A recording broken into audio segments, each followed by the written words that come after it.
Alright, here we are with the BBL Season 3 replay. Going back to my very first season in the Backyard Baseball League, which we started in late 2018, both just to see how much I have or have not improved since then, and just to take a look at the sort of teams we drafted back then. The first season where we had the full array of kids to pick from, including generic kids, but before we knew anything about the hidden stats or how well they really played, or much of what was really a good draft strategy. So, an interesting look at the wild days of back then. This is the second game of that season, with my team, the Super Duper Melonheads, taking on their division rivals, the Milwaukee Brewers. The Brewers in Season 3 ended up being an average team, so ended up with a slightly winning record, but did not make the playoffs. One of the funs of these, again, one of the things that's fun about this series is just taking a look at the team compositions. So we'll lead off with seeing where who was on each team and where they were taken in the draft. It's been a while, so we'll go over my team again. I ended up trading up in that draft to get a second first-round pick at the expense of my second and fourth-round pick. The fourth was moved to the sixth. And I used my two first-round picks on Ahmed Khan and Luan Louis, so that should tell you about all you need to know about my mindset in that draft. Usually players nowadays who are taken rather later than round one, but that's who I wanted on my team. Then round 3, Veronica Lee, which still holds up nowadays, I think, as a good pick. She always goes by then, if not sooner. Ernie Steele, round 5, which is a decent enough pick, given that my team's home field was Steele Stadium, if still maybe a bit of a reach. Brad Radke in round 6, which is about average pick for the league. He went relatively early in the latest season of the BBL, when there was a big push for anybody who locked to a position, pitchers included, so I would call this a bit of a reach, but not the biggest one. Round 6 was where I had my custom player, who, for other teams in my file, got turned into Scotty Roth, which was a big bargain in defense. Nobody knew it at the time, but got a very nice exchange there. Round 7, and Wing Quan, who was an insane steal even in that draft. The only reason I got him so late was because his stats were falsely reported, and he was reported as not being as good as he actually was, so it was a nice surprise when I picked him up and saw that he had 9 speed, among other things. And then Chucky Flinder in round 8.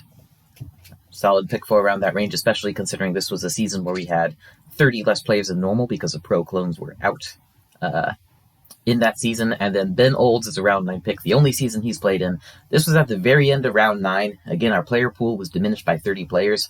Ben was about as good as you could get by that point in the draft. The pickings were extraordinarily slim, and Ben doesn't have a lot of skills, but he does have a good arm, and even just one skill like that is pretty good for that point in the draft.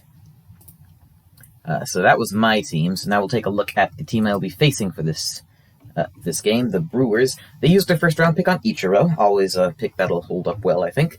Jimmy Rollins in the second round, a bit of a reach by our standards currently, but it makes enough sense. Didn't realize that he was a bit of a weak pro shortstop, thanks to his arm. Had the speed. Definitely could be a solid player. Derek McCattery as the third-round pick, though, definitely comes off at a bit of a reach nowadays. He doesn't have any stats that he's particularly great in, and so I do think third round was a mistake for him there. Then definitely Carlos Beltran in the fourth round, I would call also a reach, but only a small one. He's usually picked 5th round in our seasons nowadays, so decent pick there. Gail Weinman at the 5th round. She is a clone of Stephanie Morgan, so once again, I think that is an early pick. That's a big theme, is kind of early picks in this draft. Although, again, we did have no pro clones, so a 30-player smaller pool. So that can put some of these in perspective. Beltran in particular starts looking like a much better pick when you take that into account. PJ Sharif at round 6, given that he has a fairly weak arm and a fairly weak bat, doesn't come off at the best pick that early. Randy Uno at round 7, on the other hand, is a pretty good deal. She's not picked super early in our drafts, but I feel like around here is where she normally is. Definitely has value, and I think was better than anybody was really expecting when we were doing that draft. Carlos Ocampo, a Gretchen Hasselhoff clone in round 8, is about appropriate. Andre Eastman is not bad for a 9th round in the Season 3 draft. He can throw decently, and he has a solid bat, so not the best pick maybe, but given, again, how bad the overall pickings were at the end of that draft, seems like a pretty good pick. But overall, taken as a whole, it's not the strongest looking team. Lots of average arms or slightly weak arms. Ichiro and Beltran, and maybe Randy, I can't remember, are the only really good arms on the team. Also, there's a distinct lack of power bats. Even players like Ichiro and Bakateri and Beltran, they're more solid line drive hitters. There's no real sluggers on this team. The biggest strength this team has is their speed. If I'm correct, Andres and maybe Randy are the only players who are slower than a 7 in speed, and that can definitely be an asset. Unfortunately, this team played their season at Sandy Flats, and Sandy Flats is a terrible field to play at if your team's primary attribute is speed. The Brewers learned this the hard way during Season 3, and they struggled mightily whenever they were playing their home games. It was on the road that they really shone. So that's the team we'll be looking at for this one. What happened in the real game back in 2018, I managed to put up a +8 with the Melonheads at Sandy Flats, which was good enough to win the game. I think 8-4 was the final matchup score. So we will see if I can once again put up a winning score for this game and even perhaps improve on my previous showing. Most of what happened in that game came from a power-up fueled rally in the 5th inning, if I recall correctly. So, without further ado, we will pop into the game itself and see what it has in store for us. And the first thing it has in store for us is a crash. That's unfortunate. Technical difficulties, one moment please.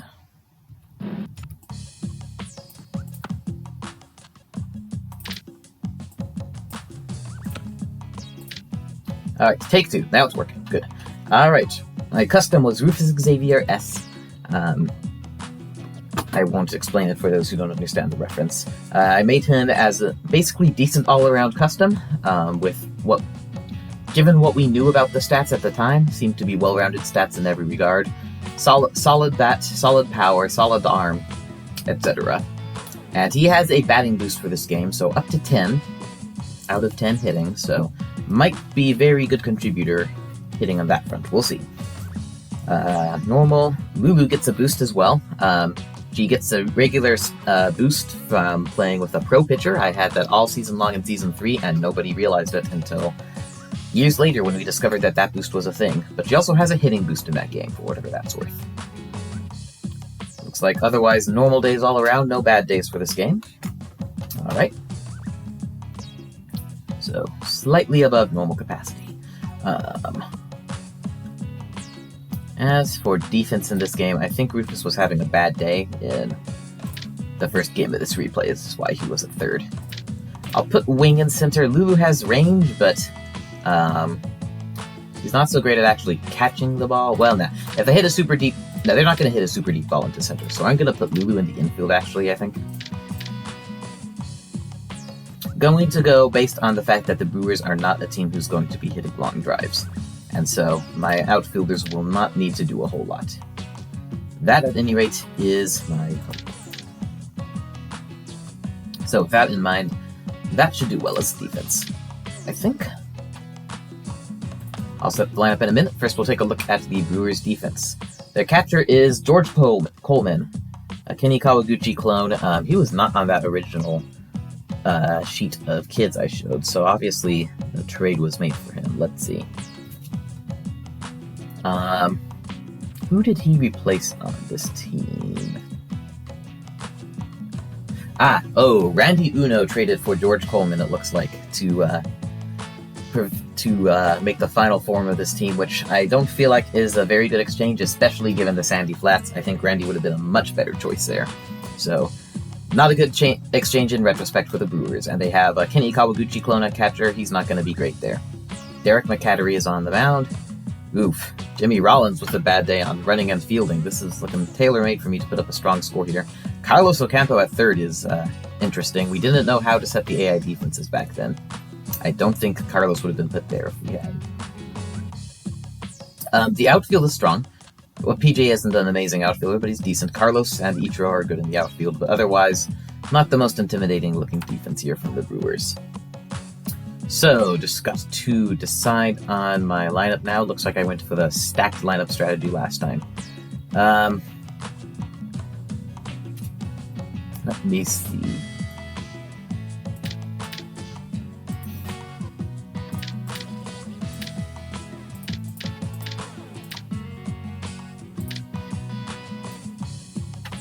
Having only one true power hitter on the team isn't the best.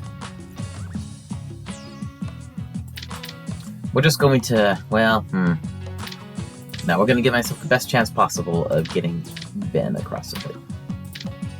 So Ahmed leading off as my one big pet slugger on the team, cleaning up whoever's left at the bottom of the lineup. Lulu to get on base, and Veronica, then go for my best remaining hitter in Rufus, and then I think that works solidly otherwise. Wing to get on base, Chucky to maybe get on base, or at least advance swing. Ernie to try to drive a run, and then Brad Key as somebody who's decent to have bat before Ben, and who Ben might be able to advance on a sac play. Alright, I think that is enough configuration of the lineup, so let's jump into this game.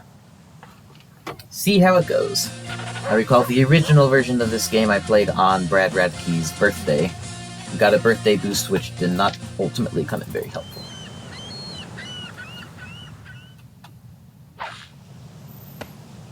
Derek McCattery also drew some controversy in the season for the strategy used with him on the user side, which is to bring him in as a pitcher with 2 strikes, let him throw strike 3, and so get him to an inflated strikeout total because of that.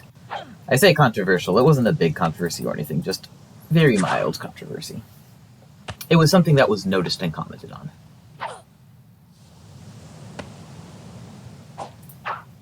Alright, 2-2 the count on Ahmed Khan. And hits one into the ground. That's not going to be a great way to start the game.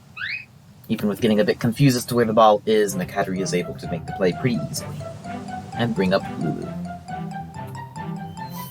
Season 3 was back in the Wild West days of the BBL. There were no rules or restrictions on play besides no restarting or re-rolling.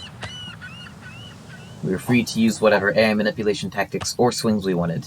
I will be playing consistently with the rules I personally observed back then, which is basically the current rule set known as the Lulu rules, no AI cheesing, etc. The only real difference is from the way we play nowadays is that I can bunt and use power-ups with anybody I want.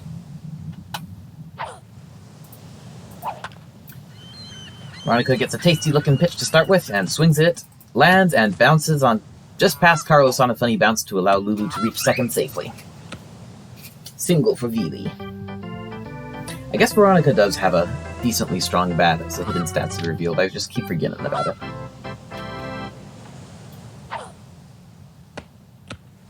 This time taking the first pitch, and going for a steal attempt, which proves ill-advised as Lulu is thrown out at third. George Coleman is not that much of a pushover at catcher. 2 outs in on a foolish play. And strike 2 on a nasty corner pitch. Should have just swung at that first pitch this time, as it turns out.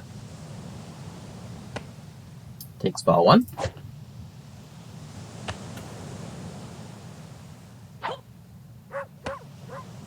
Takes ball 2. 2-2 the count. McCattery already at 12 pitches in this inning.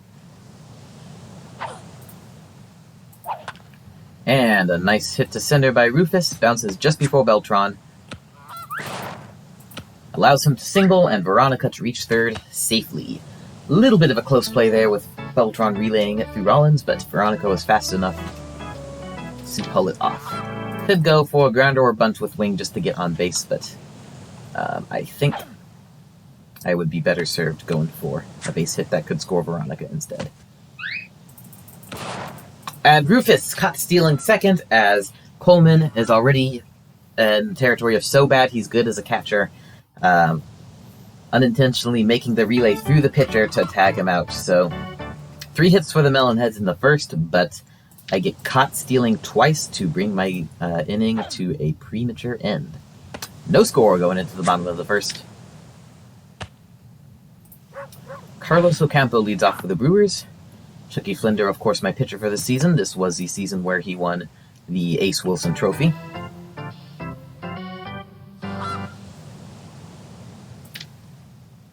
I say that as I'm recording this game, we are in Season 8 of the BBL, where I have Chucky Flinder on my team and pitching again for the first time in 4 seasons.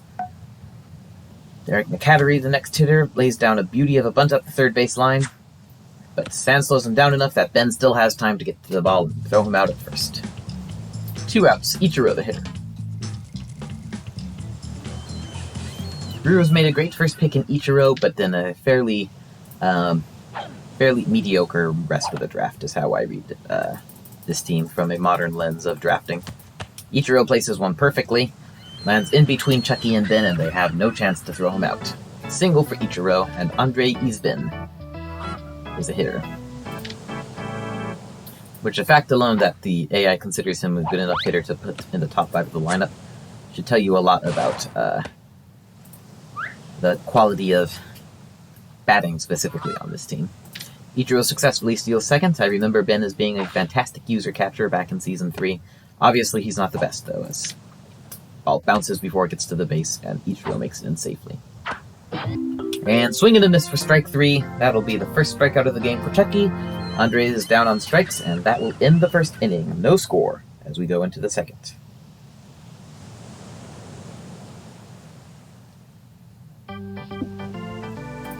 Wayne Kwan leading off after his at-bat last inning was rudely interrupted by a failed steal attempt. Going for a ground ball down the third base line, McCattery, Coleman, and Ocampo around there. We'll get to the ball quickly enough, but should take long enough to get it to the base to give Wing enough chance. Although, bit of a nothing ball here, lands in front of the plate, and that is enough for Coleman to field it for the first out. So, not putting up the best performance here. Feels like I could be doing a lot better than I am. That wasn't a great pitch to swing at in retrospect. It was low in the strike zone. I knew it was a risk. I swung anyway, and I regretted it. Chucky Flinder, the hitter, hits one towards the gap, and Rollins flubs the throw here. Don't know if that was the result of a bad day or not, but it's enough to get Chucky to first base for a single. Ernie Steele is up. Looks like he didn't turn any outs in my first game of this replay, but that was at his home field of Steele Stadium. Might have a bit more trouble here on the sand. Still, he has solid slappy power as a hitter.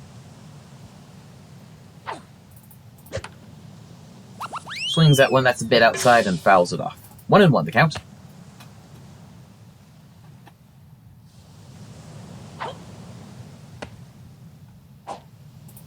And high for ball 2. 2-1. Take strike 2 on a bit of a high pitch. Not sure I would have been able to hit that one that well. We'll hope for a better one with strike 3. Inside for ball 3. Full count on Steele. Waiting on deck, I think, is Brad Radke, so it's going to be interesting if we end up with runners on first and second for him. Ernie hits a nice one towards right, but it is straight towards Ichiro. Ichiro drops it, though. Is able to recover in time to get Chucky at second, since Chucky was holding back to tag up, so Ernie safe on an error. But Chucky kept going for seconds. Brad Radke is up. A bit difficult to use as a hitter because he doesn't have great speed, and he really has bad power. McCattery goes for the play at second, but Ernie is there on time. Everybody is safe. 2 on, 2 out. Ben Old's a hitter. There were less than 2 out. I would go for a sacrifice play here. Look to hit one into the ground and get thrown out at first and advance them, but that's not going to fly here. No sacrifices with 2 outs, so he's going to do his level best. He only has 2 hitting, though, and that's a pretty accurate rating. Usually, in the real Season 3, the best I could hope for from him was a solid hit that was good for a sacrifice. coupled with the 4-speed and playing at Sandy Flats. Not a great situation. It is indeed a nothing ball that is easily fielded by Coleman for the 3rd out, so Melonheads start to put something together, but run out of space in the lineup to get it done. 6 hits through the first 2 innings, but no runs yet, going into the bottom of the 2nd.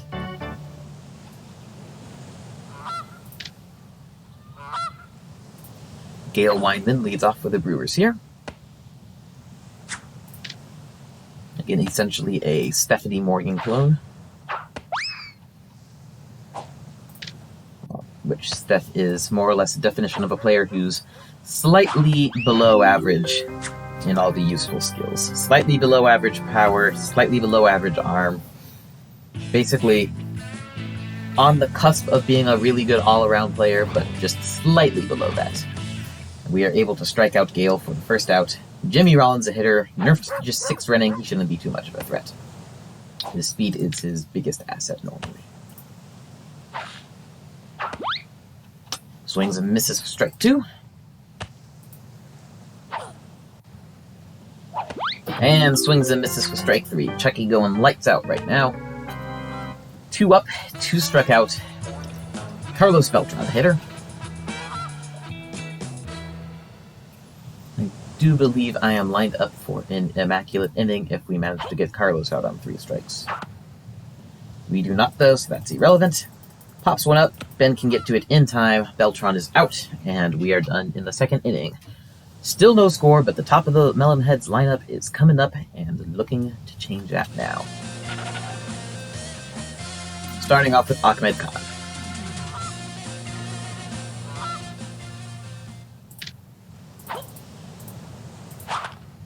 Ahmed has always been one of my favorite backyard kids, but I actually have not used him in a BBL season since this original Melonheads team.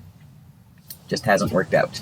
Hits one towards 3rd, but Carlos drops it, and then Ocampo has a famously terrible arm as a Gretchen Hasselhoff clone, so Ahmed is able to easily make it to 1st.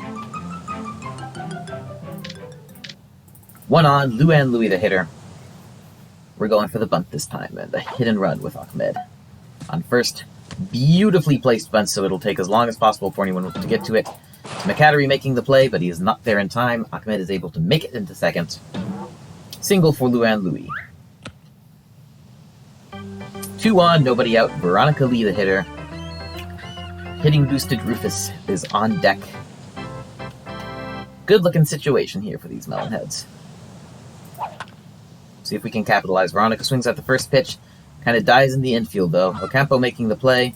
Racing Ahmed to 3rd. He does not win the race. Everybody is safe on a single by Veronica. We have the bases loaded and nobody out. Rufus Xavier is the hitter. Got a good hit in the 1st with his batting boost. We'll see if he can do it again here. Hit by pitch with the 1st strike, or the 1st throw, rather. And outside for ball 2. 2-0. 3-0. Maybe McCattery's starting to lose his control. And I don't think this team has much else in the way of pitchers. And so, instead of having the chance to knock in some runs, Rufus is walked on 4 pitches. Still, that will bring in a run. Ahmed scores. It's 1-0 Melonheads. Still bases loaded, nobody out. Wing Quan is up. Not the greatest hitter with bases loaded, but he has a decent bat. And against a lackluster Brewers infield, and with all the speed that is currently on the base paths, plenty promising situation. Hits one up the 1st baseline, and that was going to be a line drive to the outfield, but is called an infield fly in a very questionable call. That is most unfortunate, as we were definitely poised to score a run there. Still bases loaded, though. Only 1 out, and Chucky Flinders a hitter. Chucky got his 1st hit of the replay earlier in this game. Not a fantastic hitter. Not the worst hitter ever. Ernie Steele is on deck. And Chucky takes strike 3. I should have swung at that one. Was in less than 2 strike mode, I guess. So 2 outs. Bases still loaded. Ernie Steele now needs to hit one to the right spot in order to get everybody to advance safely and score another run. Looks like a promising pitch. Is that the right spot? I don't know. Ernie legging it to first as fast as he can, but George is able to make the throw and gun him out. So loading up the bases with nobody out, but then only managed to get one run out of it as an infield fly, a strikeout, and a nothing grounder. In the Melonheads momentum with only one run scored. Bottom of the third now, PJ Sharif is a hitter. I am thinking that for future games in this replay, I am going to move Ahmed to the cleanup position so that if my solid all-around players at the top of the lineup are able to make it to base, then we have our big power hitter to hopefully drive them in. Struggles of a team with only one true slugger. Chucky is able to strike out PJ, and so there is one out now. George Coleman is out. Might be a bit tired from his work behind the plate, but he hasn't been doing that much, so still definitely a threat to get on base, I think, but hit straight to Lulu, and she is able to make the play for out number 2. Carlos Ocampo now up. He shouldn't be too much of a threat. Swings and misses for strike 1. Thought that was going to be called a ball, but no, it was strike 2 called. So 0-2 the count on Ocampo. And strike 3 called. Well, he watches it go by for Chucky's 5th strikeout of the game, and the final out of the 3rd inning. Going into the 4th, Melonheads up 1-0, looking to extend that lead.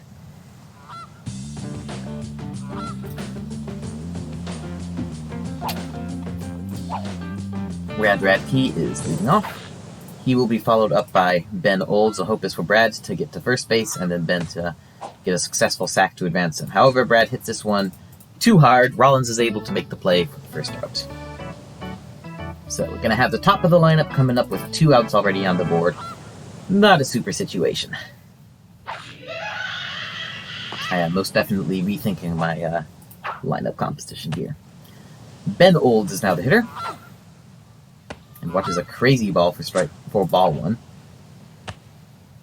Bennett is just going to hold out as long as possible here before actually trying to hit any balls. 1-2 now the count. And pops one up towards short. Ooh, they're bonking into each other, but Rollins is unfazed, still able to make the grab. 2 outs. Ahmed Khan is now up.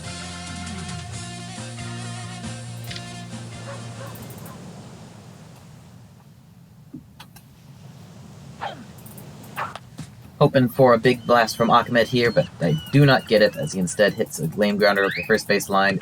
Not able to beat it out. So, very quick 4th inning for the Melonheads. Still only 1 run on the board. It'll be 2 innings more to try to add more. Going into the bottom of the 4th here, Derek McCaffrey is a hitter.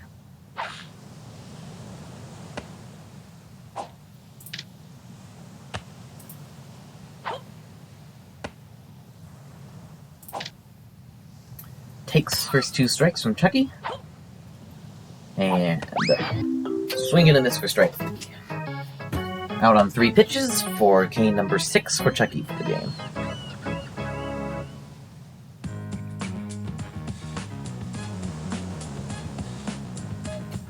Ichiro now the hitter. Has gotten, I believe, the only hit so far this game for the Brewers, courtesy of his immense speed and a perfectly placed ball. Let's see if he can do it again. Nicely hit this time into Veronica territory, though. She's over to where it should land, able to make the grab. Now 2 outs on the Brewers. Andre Eastman, the hitter. Eepson, however you say it. Take strike 1.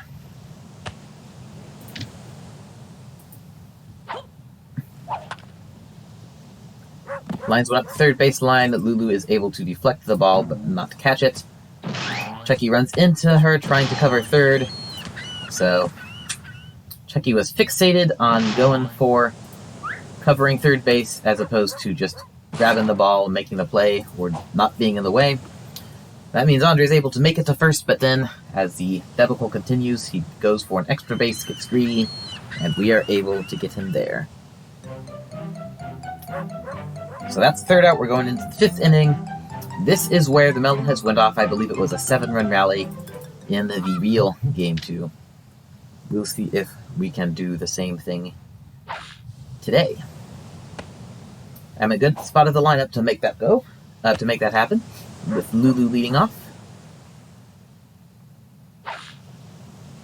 Although, one part of the original rally was the fact that I had some power-ups to use. I haven't gotten any chances at any so far here.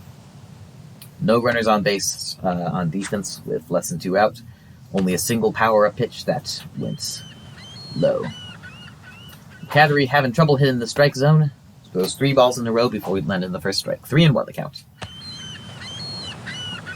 Lulu just is a get-on-base hitter, so I will happily take a walk for her. If that's what I'm given. Doesn't look like I will be, though, so. Goes for 1 down the third baseline instead. Easy single. 1 on. Nobody out yet.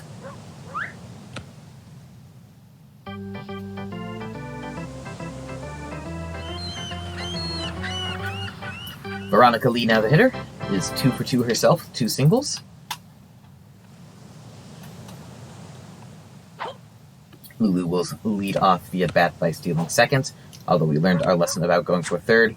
Relay is made through McCattery. Close one, but Lulu is able to make it safely to second. I was thinking about going for third with her, but she's a bit depleted on stamina, so it might be too risky. Could go for just a grounder and an easy single for Veronica, but that wouldn't advance Lulu at all. And I am a bit superstitious about trusting grounders over much. 2-1 the count. Ball 3, that said, if we are offered our walk, we will take it. McCattery has already given up 1 so far this game. Veronica instead hits a sharp liner towards left. That is going on to the log, but back into the field, and as it was on a bounce anyway, it was not in contention for a home run. It's going to be an easy double for Veronica. Good go for third, but it looks like Rollins could get it there, potentially. Not going to tempt fate there, but in the meantime, Lulu does come across the score, so it's an RBI double for Veronica. 2-0 Melonheads now. And Rufus is a hitter. Strangely enough, his background is green, even though he's got a batting boost in play.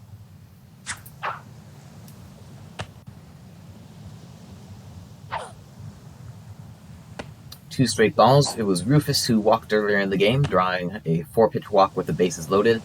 Not the most ideal outcome. It did score 1 run, but set us up to stop scoring anymore after that. It's one just to the left of the mound. McCattery is obviously gassed, can barely get to the ball, can't throw it, so should have been a routine out. But Rufus is safe on first.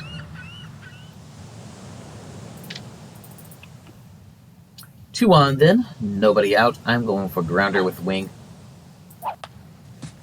Hoping to place one perfectly. Once again, McCattery is going to have a hard time getting to that ball.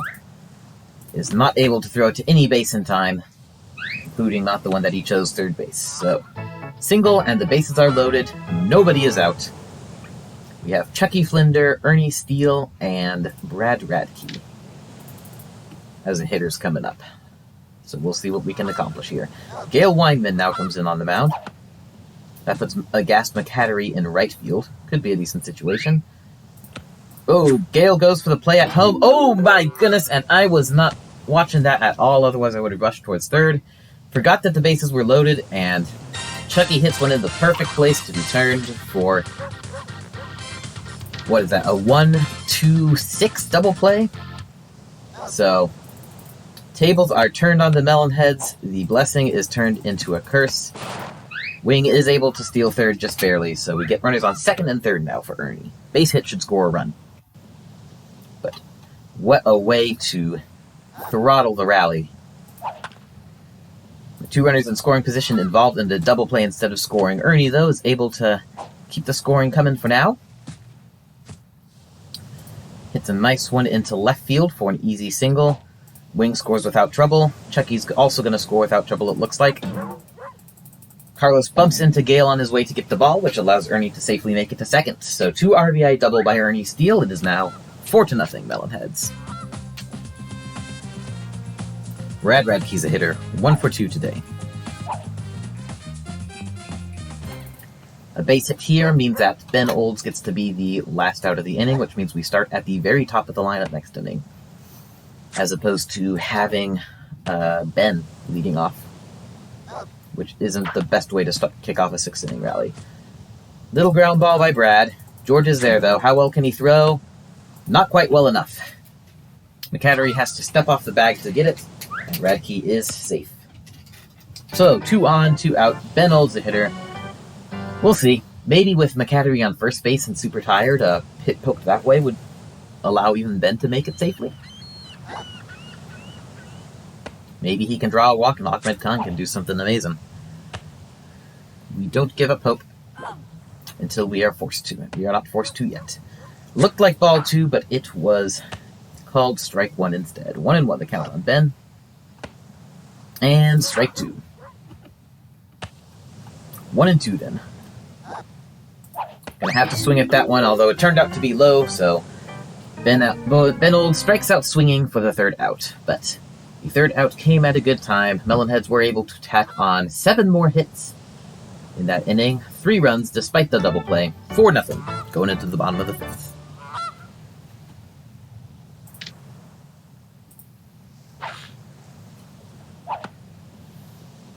Gale Weinman leads off. Pops one up towards short. Brad is slated to catch it. Lulu bonks into him. He bobbles the ball, but Lulu catches it herself, stealing the show here. But it worked. 1 out on the Brewers, and now, of course, is when it is even more important than normal to not let anybody get on base because they have a power-up. Getting on base is very likely to result in a run being scored. 2 strikes, Chucky brings out the big guns with a fireball, throws it low. Let's try that again. That one makes it into the strike zone. Rollins swings hopelessly late. Strikeout for Chucky's 7th strikeout of the game and 2nd out of the inning. Carlos Beltran now up. He's probably, I'm guessing, going to be the last significant offensive threat from the Brewers this game. They'll have the bottom of their lineup up next inning. Hits one into the ground, should be able to be fielded for the 3rd out.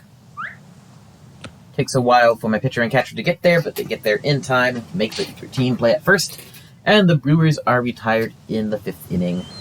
Going to the 6th inning, one more chance for the Melonheads to make a splash, and we have the top of our lineup coming up.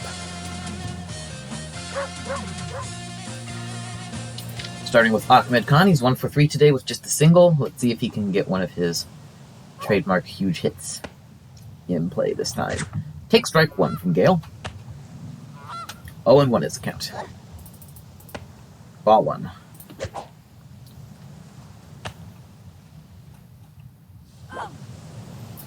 Essentially hit by a pitch. Can't even see the pitch locator on that one behind his headphones. 2-1 is the count.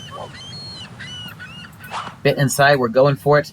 Hit high with a lot of pop, but it looks like that's going to be called foul.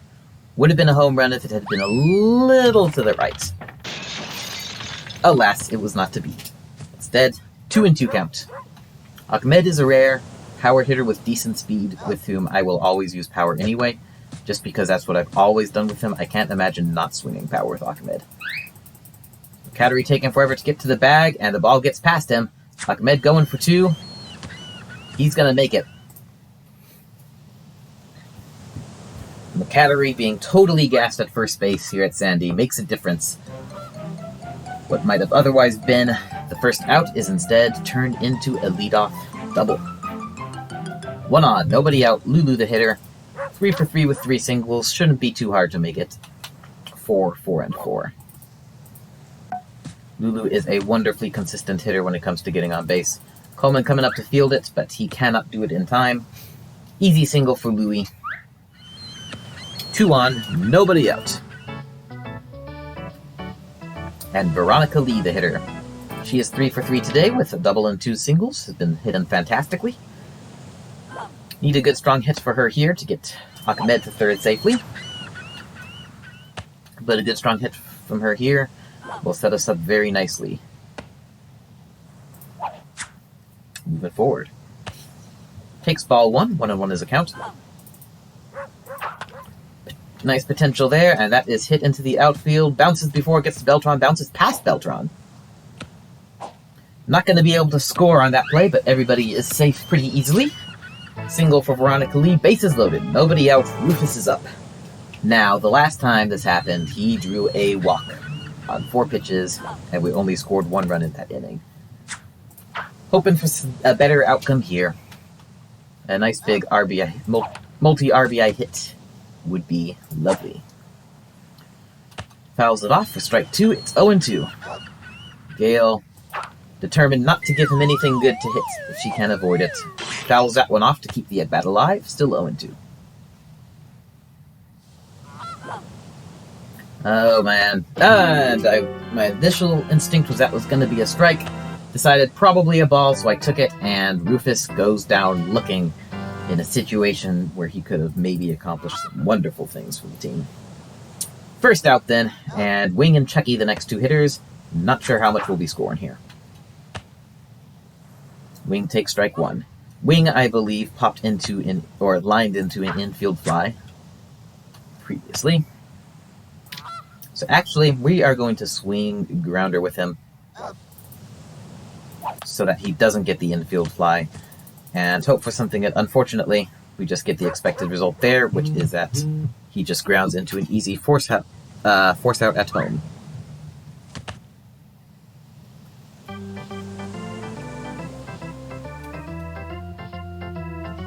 So, bases loaded, 2 outs, Chucky Flinder the hitter. Gonna need the perfectly placed hit here to keep the inning going. Ooh! I cannot resist the elevator if this works. If this works. And just barely works. Vicattery still gassed, not quite able to get to first base on time.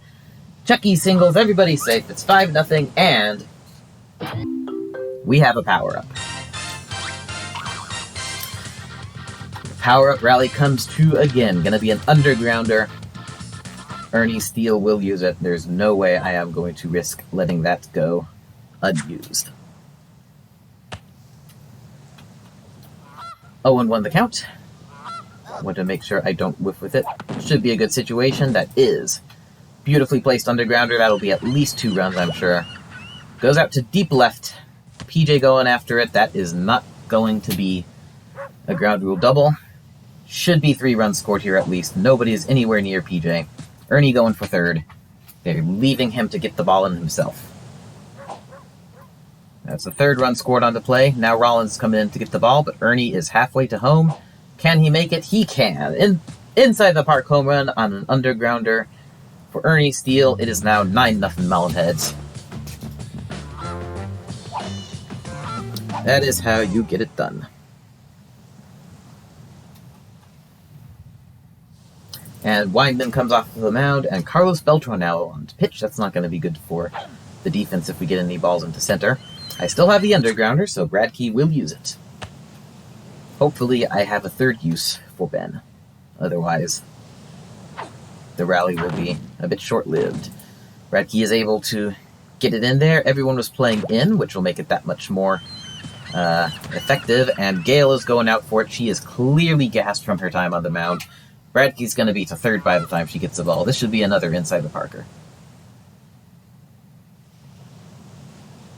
She gets the 3rd, gets the ball right before Bradkey gets to 3rd. Nobody coming in for that lame attempt at a throw. Easy inside the park home run for Bradkey on the other grounder. It is 10-0 Melonheads.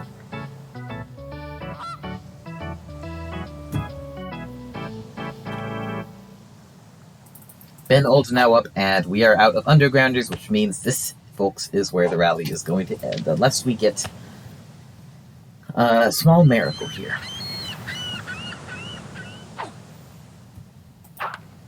That seemed like if any pitch was going to produce a small miracle, it was going to be that one. Fouled it off. 0-2 the count.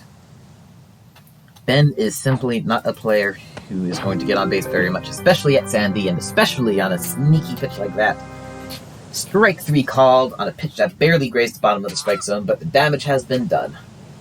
Another bevy of hits by the Melonheads to score 6 more runs. 10 runs the final total here, and we will see if we can keep the Brewers down to make it a 10-0 final score. PJ Sharif, the leadoff hitter,